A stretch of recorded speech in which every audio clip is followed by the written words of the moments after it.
Diolch i chi am ymuno hefo ni yn yr oedfa ar ddiwedd y flwyddyn, Sul olaf 2025, ac un flwyddyn arall wedi gwibio heibio yn eithriadol o sydyn.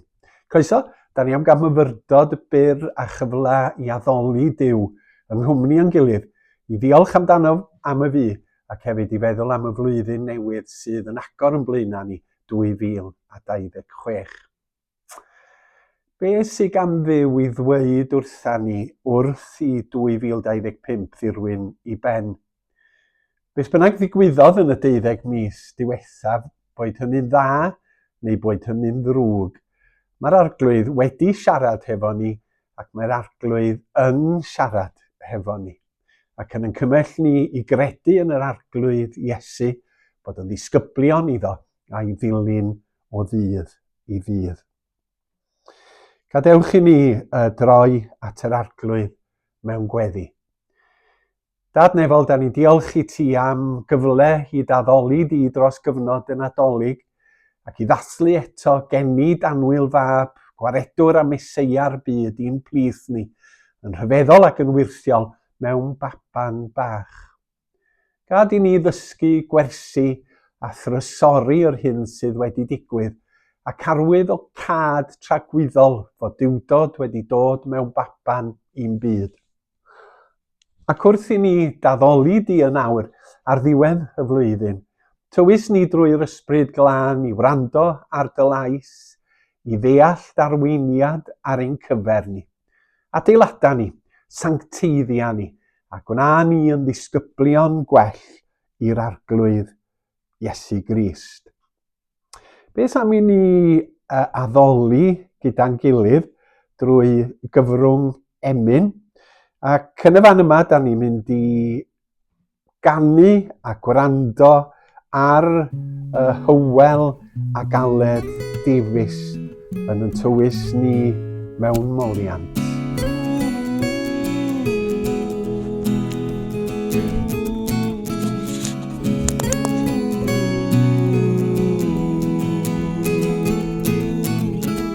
Wrth droi fy ngolwg yma i lawr, i gyrra'r greadigaeth fawr. Gwrthrych ni wyl fy enaid gwan, ond Iesu bwyso arno'n rhan. Dewisau sef ac efo hyd, ddewisaf mwyta yn y byd. Can gwynfydd ddaeth henaid tlawd, cael brenin nefoedd i mi'n frawd. O, do fe garodd fi pan ddaeth i'r byd yn faban. Do fe garodd fi pan oedd o dan yr hoelion. O, mae'n caru ni ac yn y nefyn eiriol o dy gariad di.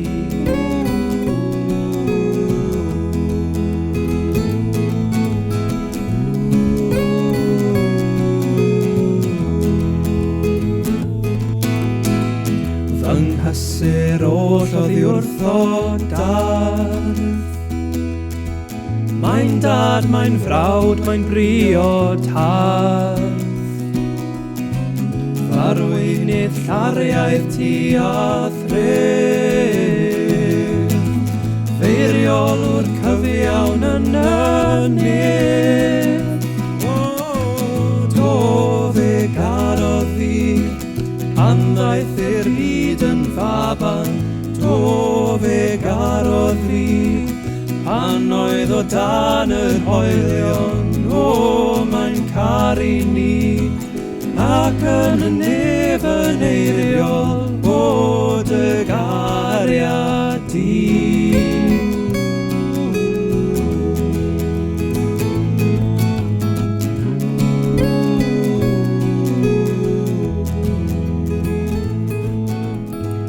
Melys fel man ar nefoedd ffri. Yw hyfryd hedd fan wylid ci. Mwynhad o'i gariad efau ras.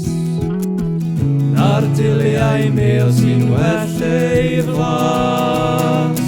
O, do fe garodd fi, pan ddaeth i'r byd yn faban. Do fe garodd fi, pan oedd o dan yr hoelion. O, mae'n cael ei ni, ac yn y nefyneirio o dy gariad i.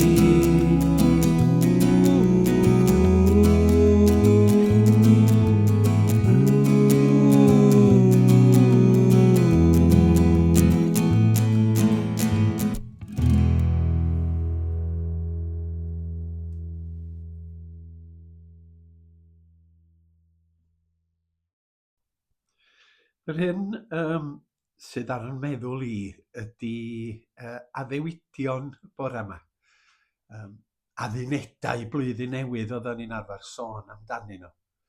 Falle bod chi fel fi yn cofio yr athro yn yr ysgol gynradd yn dweud, nawr blant, beth am i chi wneud addewidion ar gyfer y flwyddyn newydd yma? Ac fel plant oedden ni'n sgwennu'r rhestr o addewidion fel y rhai mi llnau fy nanedd yn amlach, mae rhai mi dacluso fy stafell, mae rhai mi stopio ffrio hefo fy chwaer byth a hefyd.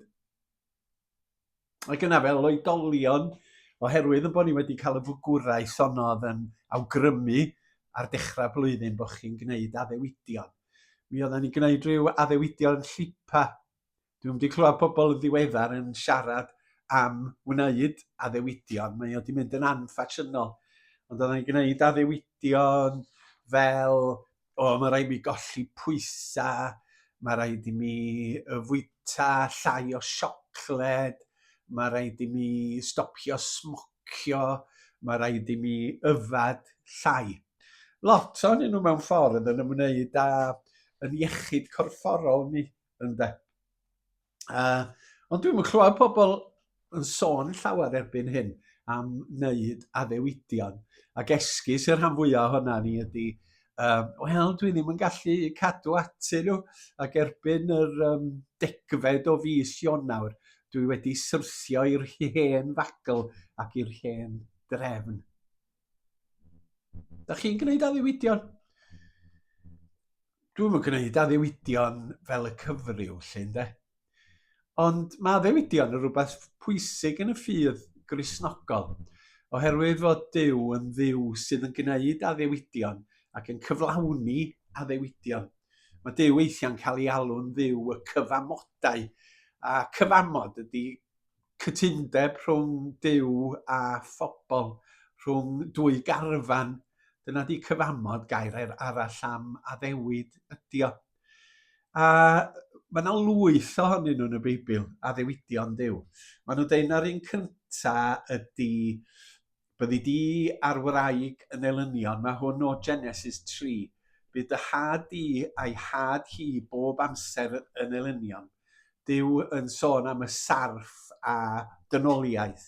Bydd e'n sathru ar dy ben di, a byddi di'n taro ei sawdl ef. Yn sôn y bydd un o had Efa yn dod i sathru pen y sarf, i ddinistrio drygioni, i ddinistrio pechod. Mae Pantycelyn wrth gwrs yn sôn am hyn yn un o'i emynau rhagorol, yn Eden cofiaf byth. Ac yn un o'r penillion mae o'n sôn y ddraig a sigwyd gan yr un, cans clwyfwyd dau, concwerodd un, a'r Iesu oedd e fe. A dyma addewid Duw, y bydda iachawdwriaeth yn dod i'r byd. Wedyn, mae yna addewidion drwy'r Hen Testament, mae yna addewid i Abraham yn does. Yn Beibl.net, mae'n galw fo'n ymrwymiad. Dyma'r ymrwymiad dwi'n ei wneud i ti. Duw yn siarad efo Abraham. Byddi di'n dad i lawer iawn o bobloedd gwahanol, a dwi am newid denw di o Abraham i Abraham. am fy mod i wedi dy wneud di yn dad llawer o bobloedd gwahanol. Bydd gen ti filiynau o ddisgynyddion, bydd cenhedloedd cyfan yn dod ohono ti, a bydd rhai o dy ddisgynyddion di yn frenhinoedd. A mae'r addewid, y cyfamod, yn mynd yn ei flaen. A dyma gychwyn yr genedl Iddewig ynde. Ac y bydda'r genedl Iddewig yn fendus ac yn oleuni i'r cenhedloedd.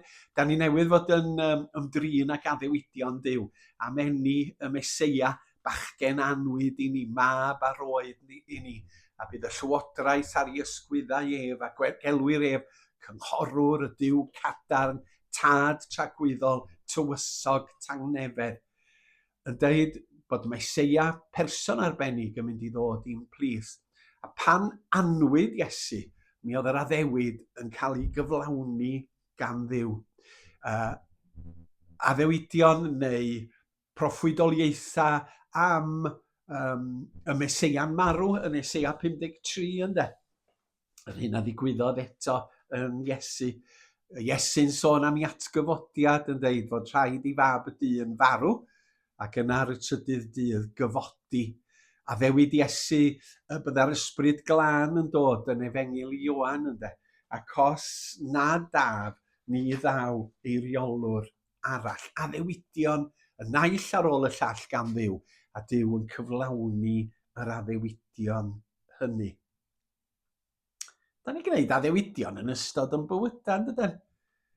Chi'n bod, os ydyn ni wedi cael yn bedyddio, neu wedi bedyddio'n plant, da ni'n gwneud addewid i Dduw y bysa ni yn magu'n plant o fewn i gymuned Gristnogol, yn dysgu nhw am Iesu Grist, yn dod â nhw i fod yn rhan o eglwys, fel i bod nhw maes o law yn cael cyfle i gredu yn Iesu Grist. Da ni'n gwneud adduned wrth fedyddio, da ni'n gwneud adduned wrth ddod yn aelod mewn eglwys, i fod yn ffyddlon i'r arglwydd Iesu Grist, i fod yn ffyddlon i'r gynulleidfa da ni yn rhan ohoni, ac i ddefnyddio'n donia gogoniant i Dduw ac mwyn ehangu ei deyrnas. Os da ni wedi priodi, da ni wedi gwneud addewid yn gŵr neu'n gwraig, addewid i Dduw i fod yn ffyddlon i'n gilydd. Da ni gwneud lot o addewidion, ond falla dyn nhw ddim yn cael ei gwerthfawrogi na'u trysori gymaint ag oeddan nhw. A dwi'n meddwl wrach y dyla ni ail ystyried y syniad o wneud addewid yng nghyd-destun yn ffydd Gristnogol. Mi oedd o'n arfer cyffredin i bobl wneud cyfamodau oedden nhw'n galw nhw. Os oedd eglwys yn cael ei ffurfio, eglwys annibynnol, mi oedd criw oedd yn cychwyn y gwaith yn cyfamodi a'i gilydd i fod yn ffyddlon i Dduw, i'r arglwydd Iesu Grist, i'r ysbryd glân, i'w gilydd wrth adeiladu y gynulleidfa honno. Ac mi oedd yna bobl yn gwneud cyfamodau personol. Dwi newydd ddarllen cofiant Thomas Richards, brawd tad Henry Richards Tregaron, ac mi oedd o'n gwneud chydig bach o gyfamodau personol. Un dwi'n hoffi di cyfamod Dafydd Cadwaladr, tad Betsy Cadwaladr. Fel hyn mae cyfamod Dafydd Cadwaladr, gafodd o'i eni 1752 marw 1834. Medda fo, mae fi, Dafydd Cadwaladr, wyf y dydd hwn yn rhoddi fy hun i fod yn eiddo i'r arglwydd dros byth. Rwyf yn rhoddi fy enaid iddo i'w gadw a'i lywodraethu, fy nghorff yn aberth iddo, fy nghalon i'w garu, fy nhafod i'w glodfori, fy amser i'w wasanaethu, fy aelodau yn arfau cyfiawnder iddo.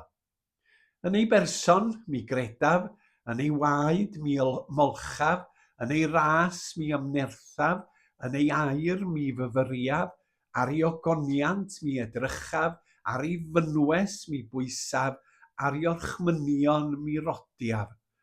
Yn erbyn pechod mi ryfelaf, dan y groes mi weddiaf. Fel yr wyf yn bwriadu byw i Dduw, ac ymddiried yn ei ddaioni ef. Yn unig am nerth a gras I gadw fy addunedau, a rhag I mi byth alw fy ngeiriau yn ôl. Dyw tad, mab ac ysbryd, angylion y nef a chythreiliau differn, anghydwybod fy hun, gaeth fod yn dystion ar fy nghyfamod. Cadw fi o Dduw, rhag pob math o ryfig a chyfeiliornad, a chadw fi bob amser yn agos atat. Bendith arnaf, Dafydd Cadwaladr. Pa adduned neu gyfamod wnawn ni i'r arglwydd ar gychwyn 2026? Dych chi am wneud hyn? Nid ynglyn â pethau arwynebol a materol, ond ynglyn â'ch bywyd ysbrydol, eich perthynas gyda Duw, eich rhan o fewn gwaith ei deyrnas yn yr eglwys. Beth am I ni addo, credu a dilyn yr arglwydd Iesu o ddydd I ddydd, gan garu Duw a charu cydddyn yn fwy ffyddlon.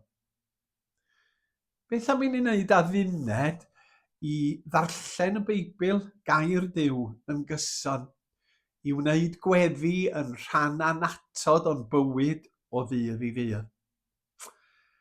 Beth am I ni fod yn ffyddlon a gweithgar yng ngwaith teyrnas Dduw, trwy yn heglwys leol?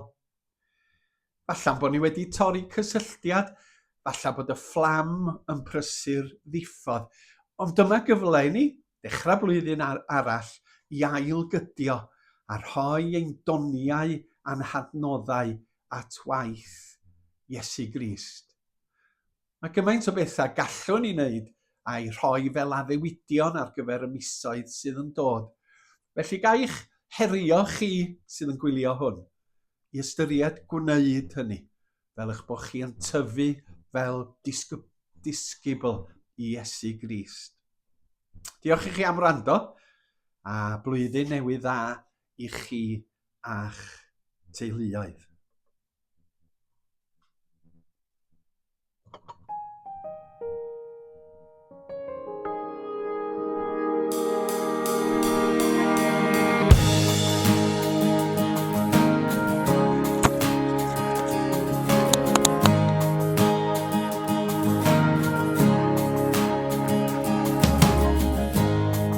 Dwi wedi bod yn dilyn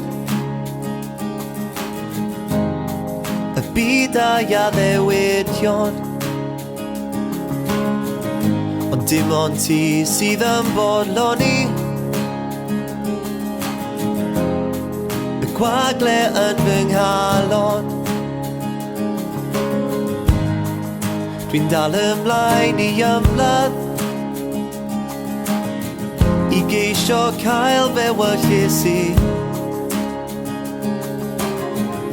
ond dim ond pan dwi'n rhoi fy mywyd, y bydda fi'n ei ffeindio hi. Deled y deyrnas, neler dy ewyllus, dwi'n ildio fo hyd si, dwi'n ildio fo hyd si, dwi'n ildio fo hyd si, Iesu Grist.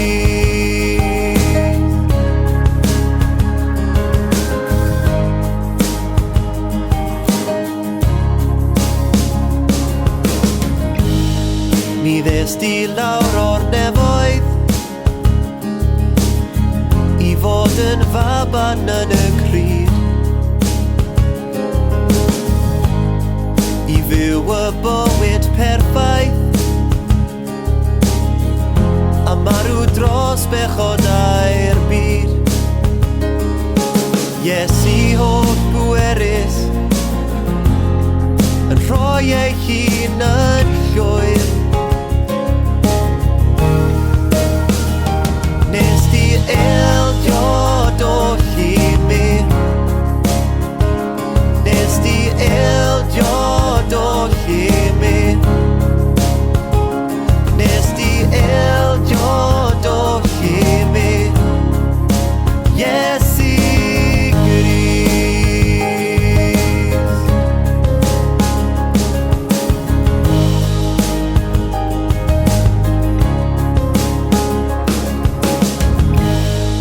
Mi roddais di dy fywyd, dy gorffyn torri ar y groes. Felly Iesu nawr dwi'n ildio, dilynaf di am weddill foes. Dwi'n ildio fo hyd ti, dwi'n ildio fo hyd ti, dwi'n ildio fo hyd ti, Iesu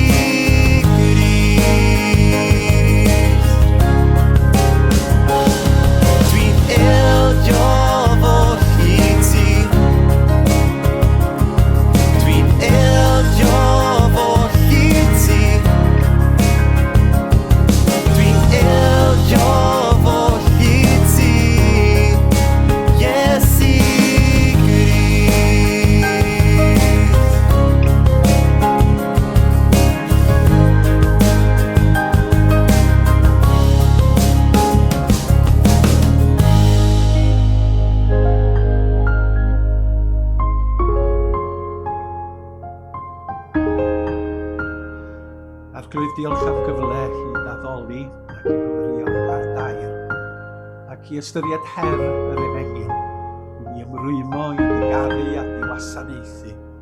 Wasanaethu'n cyd-dynion yn y byd anghennus hwn yn well. Diolch am 2025, am y bendithion a gafwyd, am y cyfleon a roddwyd i ni fyw a gwasanaethu. Am bwyd a diod a dillad a chysgod, theulu a chwmniaeth. Gwyddom bod llawer o bobl yn y byd nad ydyn nhw yn derbyn y bendithion hyn, ac fe wyddion y bydd 2026 yn wahanol. Bydd y byd yn fwy cyfiawn. Bydd heddwch yn dod i'r gwledydd hynny lle mae trais a ofn yn teyrnasu. Bydd dy deyrnas di yn dod, teyrnas sydd yn llawn cariad a gras a dymunion. Ac fe gyflwynwn y 12 mis nesaf o'r ofal ni. Gyflwynwn y hynny yn eglwysi a tystiolaeth i newyddion da yr arglwydd sy'n. Medithiad o bobl, medithiad o waith yn y byd, medithiad o waith yma yn Nghymru, nid er gogoniant i ni, er gogoniant